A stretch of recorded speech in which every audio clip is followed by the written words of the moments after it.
खबर आजमगढ़ से। जनपद आजमगढ़ के थाना मेहनगढ़ ग्राम गोपालपुर बाजार में दिनांक 13/4/2026 को गेट पर राष्ट्रीय झंडा व बाबा साहेब डॉक्टर भीमराव अम्बेडकर का झंडा उतारकर फाड़ने व हिंदू महासभा का झंडा लगाने के संबंध में दो पक्षों में हुई विगत स्थानीय पुलिस ने दलितों की एफआईआर नहीं दर्ज कर दूसरे पक्ष के मन माफिक रिपोर्ट दर्ज किया, ऐसा समाजवादी पार्टी के प्रतिनिधिमंडल ने आरोप लगाया है।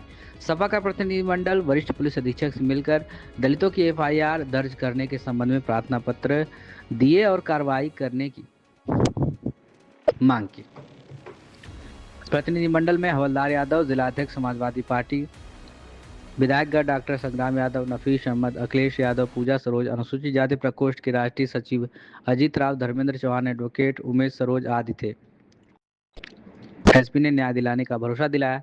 जिला अध्यक्ष हवलदार यादव ने कहा कि पूरे प्रदेश में वर्चस्ववादी प्रभुत्ववादी ताकतें पिछड़ों, दलितों व अल्पसंख्यकों पर अत्याचार कर रही हैं। उनके विरुद्ध कोई कार्रवाई नहीं हो रही है, उल्टे पीड़ित पक्ष को फंसाया जा रहा है। कानून व्यवस्था भाजपा संरक्षित माफिया चला रहे हैं। समाजवादी पार्टी अन्याय होते बर्दाश्त नहीं करेगी। क्या कुछ कहना मीडिया से बातचीत में उनका और कुछ आप सुनिए। ये मामला था, यह थाना मेहनगर के अंतर्गत गोपालपुर गांव में जो 14 अप्रैल को बाबा साहब की जयंती के संबंध में 13 तारीख को वहां के युवक झंडा लगा रहे थे, राष्ट्रीय झंडा भी लगाए थे, बाबा साहब का भी झंडा लगा रहे थे। वहां पर सामंती प्रवृत्ति के लोगों ने, प्रभुत्ववादी और सामंतवादी लोगों ने वहां पर राष्ट्रीय झंडे को भी निकाल करके और बाबा साहब के भी झंडे को निकाल करके उसे फाड़ फोड़ कर फेंकने का काम किया। इससे वहां पर लोगों ने शिकायत किया, पुलिस को इन्फॉर्म किया 112 नंबर पे, और वहां पुलिस आती है। वहां पर एक एसआई हैं, उमेश सिंह नाम है उनका, जो वहीं बैठते उठते हैं लोगों के बीच में। उन्होंने आकर के इस विवाद को बढ़ाने का काम किया और वही इस घटना के इन्फॉर्मेंट हो गए। जबकि दलितों को चमारिया कहा गया, जात सूतक शब्द से अपमानित किया गया और ये कहा गया कि हाँ चमरौटी बनाना चाहते हो, तरह तरह की गालियां भी दी गई। इन लोगों ने एफआईआर दर्ज करने के लिए वहां पर एप्लीकेशन भी दिया था, लेकिन इनकी एफआईआर न दर्ज करके उमेश सिंह, जो एक सबसे बड़े घटना के कारक हैं, उनका नाम न डाल करके जहां वो बराबर बैठते हैं सब लोगों को उन्होंने रिपोर्ट दर्ज किया और एग्रेसिव दलित समाज को बनाया।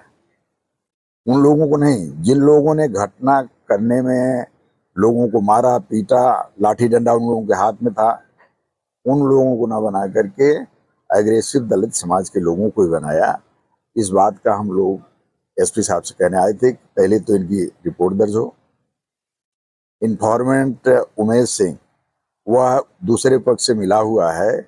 यह पुलिस को यह अधिकार नहीं है कि हमारी एप्लीकेशन पर रिपोर्ट न दर्ज करके अपने स्वयं रिपोर्ट दर्ज करे। दोनों तरफ की एप्लीकेशन लेनी चाहिए और जांच करनी चाहिए थी कि बात सही क्या है और उस आधार पर कार्रवाई की जाए। आरोप लग रहे थे दूसरे पक्ष की तरफ से कि धार्मिक झंडों को उतार कर फेंका जा रहा था, जिसकी वजह से ये मामला तूल पकड़ लिया। हमने एसपी साहब को वीडियो भी दिखाया, वहां उस तरह कोई झंडा नहीं था जिसको उतारने की बात वो लोग करते हैं, बल्कि हमने जो झंडा लगाया था राष्ट्रीय झंडा और बाबा साहब का झंडा, उसको साफ दिखाई दे रहा है और उसको उतारने का काम इन लोगों ने किया, झंडे को फोड़ने का काम किया।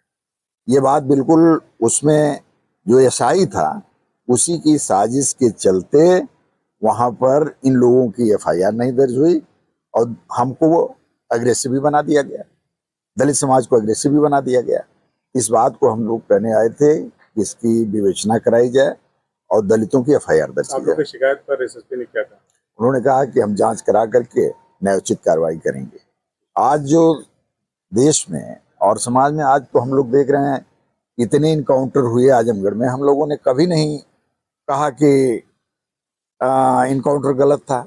हमने कहा कि ये एसपी के लिए दोषी हैं। इनकाउंटर हुए और मैं जानता हूं पिछड़ों दलितों को, निर्दोषों के तमाम इनकाउंटर हुए, लेकिन हम लोग कहे कि अगर अपराधी है तो उसका इनकाउंटर कोई बात नहीं, लेकिन जो निर्दोष उसको उसका इनकाउंटर ना हो। एक इनकाउंटर हुआ एक जात विशेष का, उसी इनकाउंटर के संबंध में जिस तरह से एक एमएलसी एसपी साहब के ऊपर बयान दे रहा है कि यह इनकी जगह जेल होनी चाहिए, अपराधी एसएसपी है, यह जातिवादी जो आज सरकार है उसका असली स्वरूप दिखाई दे रहा है। ये मुख्यमंत्री जी के नेतृत्व में ये जातिवाद का नग्न तांडव किया जा रहा है।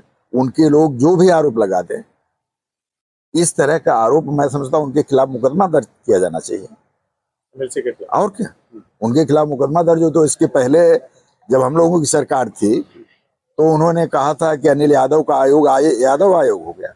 उन्होंने तो दुष्प्रचार किया था, 86 में 56 यादवों की बात किया था, जबकि वो बात झूठी निकली। इसी तरह किसी अधिकारी के खिलाफ वो किसी को कुछ बोल सकते हैं, यादवों के खिलाफ वो रहते हैं। और उसका मूल कारण वो नहीं कहते, मूल कारण कि आज योगी की सरकार में इन लोगों के हौसले बढ़े हुए हैं, इन लोगों के मनबड़ लोग हो गए हैं, इस नाते ये बातें कर रहे हैं। और निश्चित तौर पर ऐसी बातें सभ्य समाज में नहीं होनी चाहिए। समाजवादी पार्टी भी इनकाउंटर पे तमाम सवाल उठाती रही है और आज एमएलसी देवेंद्र प्रताप सिंह उठा रहे हैं, तो क्या आप उनकी बात से इत्तेफाक रखते हैं?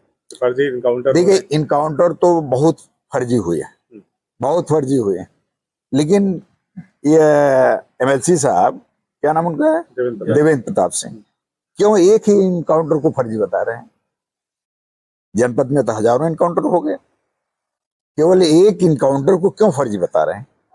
क्योंकि उनकी जात विशेष का मामला है, क्योंकि मुख्यमंत्री जात विशेष के हैं, वह उनके कहने पर वो छोड़ भी दिया गया, वो जेल से रिहा भी कर दिया गया, और लोगों को क्यों नहीं रिहा किया गया?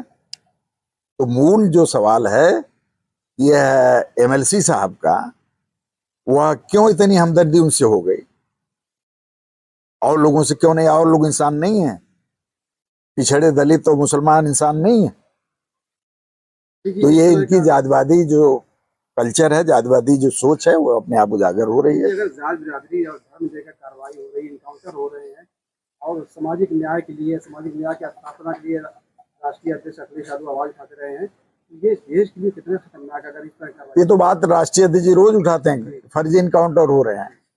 आज ये नहीं, योगी सरकार करा रही है, उसमें कोई ये थोड़ी नहीं कि वह उनकी सरकार का एक सूत्री कार्यक्रम है, कानून व्यवस्था ठीक करने के नाम पर पिछड़ों, दलितों, मुसलमानों का शोषण और उनके ऊपर अत्याचार करना।